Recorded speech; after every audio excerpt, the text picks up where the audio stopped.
Hello everyone, welcome back to my channel. This is Virasha and you are watching Veer study point.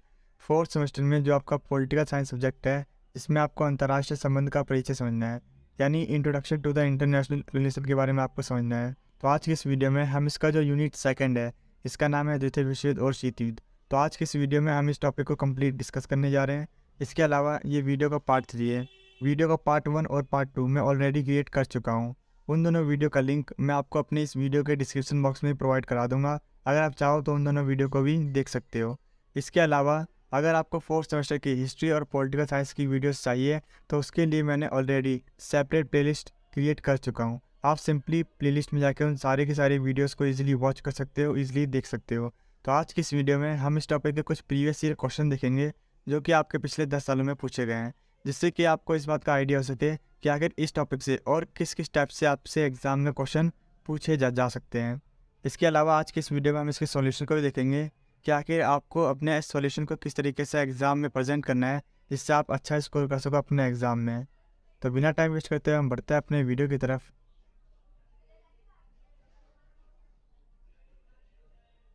तो जैसे कि मैंने आपको बताया था, पार्ट 1 वाली वीडियो में मैंने इस टॉपिक को डिस्कस किया था और पार्ट 2 वाली वीडियो में मैंने इस टॉपिक को डिस्कस किया था, लेकिन इनमें से जो चरण वाला था, जो शीत युद्ध के चरण, इसे मैं आज की इस वीडियो में डिस्कस करूँगा और जो इसका सी पार्ट है ये मैं नेक्स्ट वीडियो में डिस्कस करूँगा। ठीक है।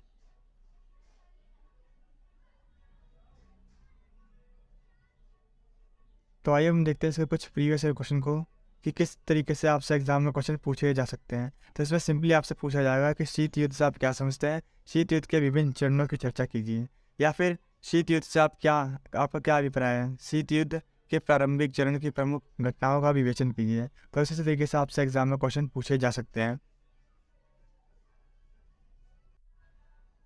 तो आइए हम देखते हैं कि आखिर हमें इसका सोल्यूशन किस तरीके से लिखना है। तो शीत युद्ध का जो टाइम पीरियड है वो 1945 से लेकर 1991 के बीच देखा गया है, और इस टाइम शीत युद्ध के काफ़ी सारे चरण हुए, यानी कि इसे हम टोटल 6 पार्ट्स में डिवाइड कर सकते हैं, यानी कि इसके टोटल 6 चरण हैं, आप ये कह सकते हो। तो आइए एक एक करके इन सभी को थोड़ा और डिटेल में समझते हैं। तो इसका जो प्रथम चरण है वो है 1917 से लेकर 1945 तक के बीच में। शीत युद्ध का प्रथम चरण 1917 से 1945 तक चला। तो आइए अब हम समझते हैं इसके कुछ प्रमुख घटनाओं के बारे में। तो प्रथम विश्व युद्ध के समय 1917 में रूस में क्रांति होती है, जिसके बाद विश्व में पहला साम्यवादी देश रूस अस्तित्व में आता है, जो कि कार्ल मार्क्स के सिद्धांतों पर आधारित था।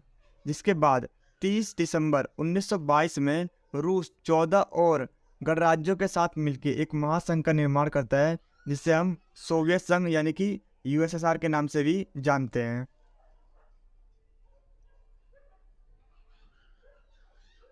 अगस्त 1945 को अमेरिका द्वारा जापान पर परमाणु बम गिराने पर जो सोवियत संघ है वो इसकी आलोचना करता है। अमेरिका द्वारा जापान पर परमाणु बम गिराने से अपार जनहानि होती है। सोवियत संघ मित्र राष्ट्रों का ही एक सदस्य होता है, लेकिन इसके बावजूद भी सेकेंड वर्ल्ड वॉर के टाइम अमेरिका और ब्रिटेन सोवियत संघ से इस परमाणु बम के रहस्य को छुपाते हैं, जिससे जो सोवियत संघ है यानी कि जो यूएसएसआर है और अमेरिका के बीच तनाव बढ़ जाता है, जिससे कि उन दोनों के बीच मतभेद काफ़ी ज़्यादा बढ़ जाते हैं। तो आइए बात करते हैं इसके दूसरे चरण के बारे में। इसका जो टाइम पीरियड है वो है 1945 से लेकर 1953 के बीच में। तो जैसे कि मैंने आपको प्रथम चरण में बताया था कि किस तरीके से अमेरिका और जो यूएसएसआर है उसके बीच तनाव काफ़ी ज़्यादा बढ़ जाते हैं, और सेकेंड वर्ल्ड वॉर के बाद ये दोनों ही महाशक्तियाँ दुनिया भर में उभर कर आती है, और ये दोनों ही महाशक्तियाँ अपनी अपनी विचारधारा को दुनिया भर में फैलाने की कोशिश करती हैं। फॉर एग्जाम्पल, अमेरिका अपनी पूंजीवादी जो विचारधारा है उसे दुनिया भर में लागू करने की कोशिश करता है, और जो यूएसएसआर है वो अपनी साम्यवाद की नीति का विस्तार करने की कोशिश करता है। बेसिकली ये दोनों को दोनों जो महाशक्तियाँ हैं वो अन्य राष्ट्रों के साथ ये रिलेशन बनाते हैं कि वो उनके गुट में शामिल हो जाए। तो आइए हम देखते हैं कि अमेरिका और जो यूएसएसआर है उसने क्या क्या योजना को लागू किया शीत युद्ध के टाइम पर। पहला पॉइंट है इसका टूमेंट सिद्धांत। अब टूमेंट 1947 में अमेरिका के राष्ट्रपति बने, जिन्होंने टूमेंट सिद्धांत को दिया। अब इसका ऑब्जेक्टिव क्या था, साम्यवाद के विस्तार को रोकना, यानी कि जो यूएसएसआर है वो अपने जो साम्यवाद का विस्तार कर रहा था उसको रोकना। अब इसके लिए अमेरिका ने यूनान और तुर्की के जो साम्यवादी खेमे में जाने से रोकने के लिए उसे आर्थिक सहायता दी। ठीक है। यानी कि बेसिकली जितने भी जो कंट्रीज़ हैं उन्हें पैसे का लालच दे रहे हैं और कह रहे हैं कि वो उनके गुट में शामिल ना हो। नेक्स्ट पॉइंट है माशा योजना। द्वितीय विश्व युद्ध के बाद 1947 में अमेरिका द्वारा यूरोपीय देशों को दी जाने वाली आर्थिक सहायता को हम क्या कहते हैं, माशा योजना के नाम से जानते हैं। हालांकि इसके पीछे जो उद्देश्य था, यानी जो ऑब्जेक्टिव था, वो यूरोप में साम्यवाद के प्रसार को रोकना था। नेक्स्ट पॉइंट है जापान के साथ अमेरिका की प्रतिरक्षा संधि। अब 1951 में अमेरिका ने जापान के साथ मिलकर एक प्रतिरक्षा संधि की। अब इसके अकॉर्डिंग क्या था कि जो जापान की जो पूरी सिक्योरिटी है उसकी जिम्मेदारी अमेरिका की होगी, जिसके तहत जापान की पूरी सुरक्षा की जिम्मेदारी अमेरिका की होगी। सोवियत संघ ने इसका काफ़ी ज़्यादा विरोध किया, जिसके बीच तनाव और काफ़ी ज़्यादा बढ़ गया।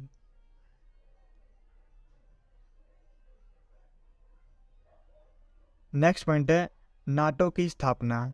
1949 में अमेरिका ने अपने मित्र राष्ट्रों के साथ मिलकर नाटो का निर्माण किया, जो कि एक सैनिक गठबंधन था। अब इस संधि के तहत क्या था, किसी भी एक सदस्य देश पर आक्रमण सभी नाटो देशों पर आक्रमण माना जाएगा। यानी कि इसके अकॉर्डिंग क्या था कि ये जितने भी नाटो के अंदर जो देश शामिल थे, जो भी मेंबर शामिल थे, अगर उनमें से किसी एक पर भी कोई दूसरा अटैक करता है तो ये माना जाएगा कि सभी देशों पर अटैक किया गया है और वो सभी के सभी उसका विरोध करेंगे। ठीक है, यानी कि ये सभी के सभी एकजुट हो जाएंगे और जिस कंट्री ने अटैक किया है उस पर अटैक करेंगे। और इसका उद्देश्य उत्तरी अटलांटिक क्षेत्र में शांति बनाए रखना था और इस क्षेत्र को साम्यवादी से बचाना था।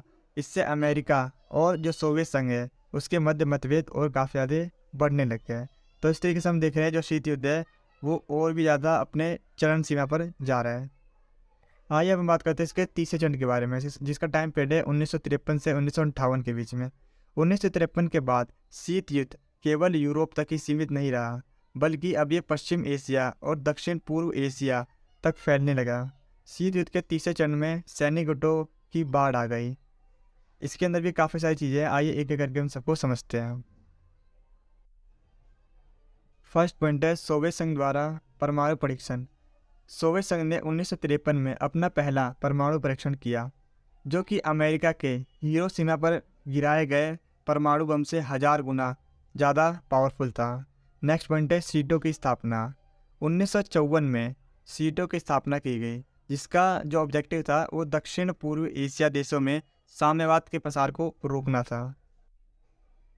नेक्स्ट पॉइंट है सेंटो की स्थापना। 1955 में सेंटो की स्थापना की गई, जिसका जो ऑब्जेक्टिव था वो पश्चिम और मध्य एशिया में साम्यवाद के प्रसार को रोकना था।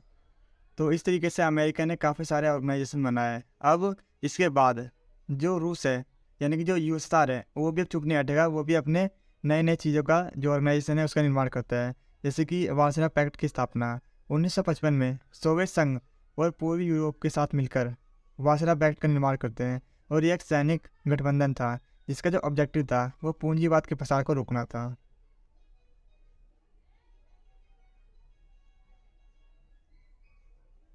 तो आइए हम बात करते हैं इसके चौथे चरण के बारे में। तो इसका जो चौथा चरण है वो 1959 से 1962 तक चला। तो आइए इसकी जो प्रमुख घटनाएं हैं उसके बारे में थोड़ा सा और डिटेल में समझ लेते हैं।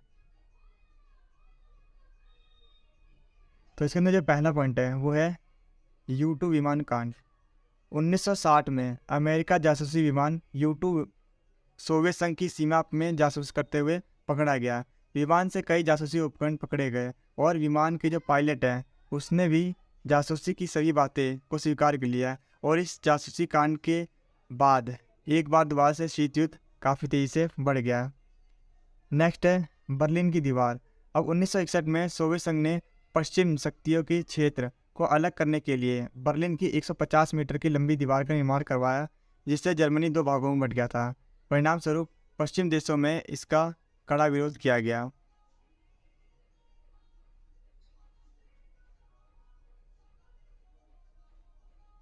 नेक्स्ट पॉइंट है क्यूबा मिसाइल संकट 1962। 1962 में क्यूबा मिसाइल संकट के समय अमेरिका और सोवियत संघ के जो जंगी बेड़े थे, यानी कि जो वॉरशिप थे, वो एक दूसरे के आमने सामने आ जाते थे और ये बहुत ही ज़्यादा संवेदनशील स्थिति हो जाती है, यानी काफ़ी ज़्यादा क्रिटिकल सिचुएशन बन जाती है, जो कि शायद तीसरे विश्व युद्ध का कारण भी बन सकती थी, लेकिन ऐसा नहीं होता। दोनों ही देश अपने जो वॉरशिप होता है उसे वापस बुला लेते हैं, जिससे कि जो क्यूबा संकट होता है वो टल जाता है, और उसके बाद सोवियत संघ और जो अमेरिका है उसके बीच जो शीत युद्ध है वो धीरे धीरे कम होने लगता है।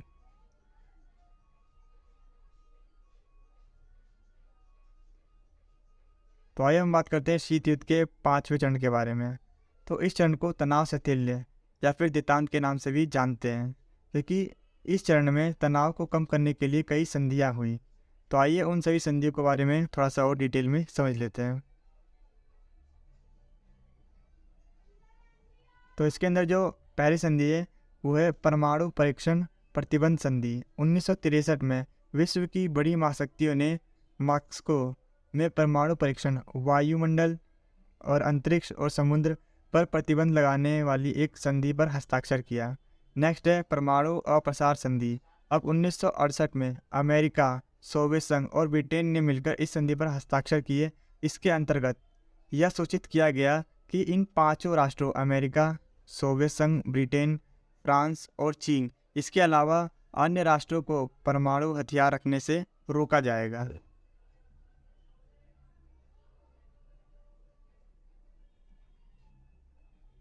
नेक्स्ट पॉइंट है बर्लिन समझौता। ये 1971 में समझौता अमेरिका, ब्रिटेन और फ्रांस और जो पूर्व सोवियत संघ के बीच हुआ। इस समझौते के तहत अब जो पश्चिम बर्लिन के नागरिक हैं वो पूर्व बर्लिन में जा सकेंगे। नेक्स्ट पॉइंट है जर्मनी समझौता। इस समझौते के तहत 1973 में पूर्व और पश्चिम दोनों जर्मन राज्य संयुक्त राष्ट्र संघ के सदस्य बन गए।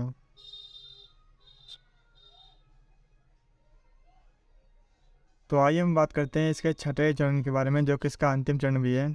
तो यह शीत युद्ध का अंतिम चरण था, जिसे दूसरे शीत युद्ध या नव शीत युद्ध भी कहा जाता था। इस चरण में देतांत का अंत हो गया था और पुराने तनाव फिर से बढ़ने लगे थे। तो आइए इनके बारे में थोड़ा सा और डिटेल में समझते हैं।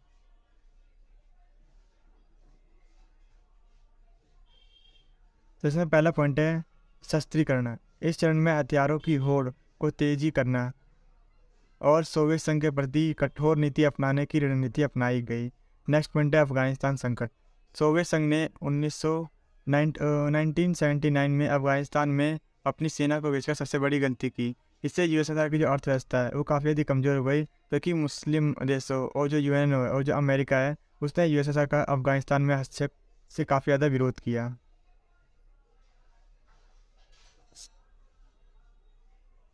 तो आइए बात करते हैं इसके निष्कर्ष के बारे में।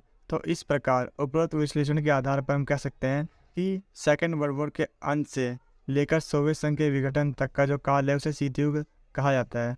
और शीत युद्ध ने अंतर्राष्ट्रीय राजनीति में जिस तरीके से भय, अविश्वास और शंका और तनाव और शक्ति संघर्ष के वातावरण को जन्म दिया था, उसका सोवियत संघ के विघटन के साथ अंत हो गया। तो अगर आपको ये वीडियो यूज़फुल लगे तो इसे ज़्यादा से ज़्यादा शेयर कीजिए। Thank you.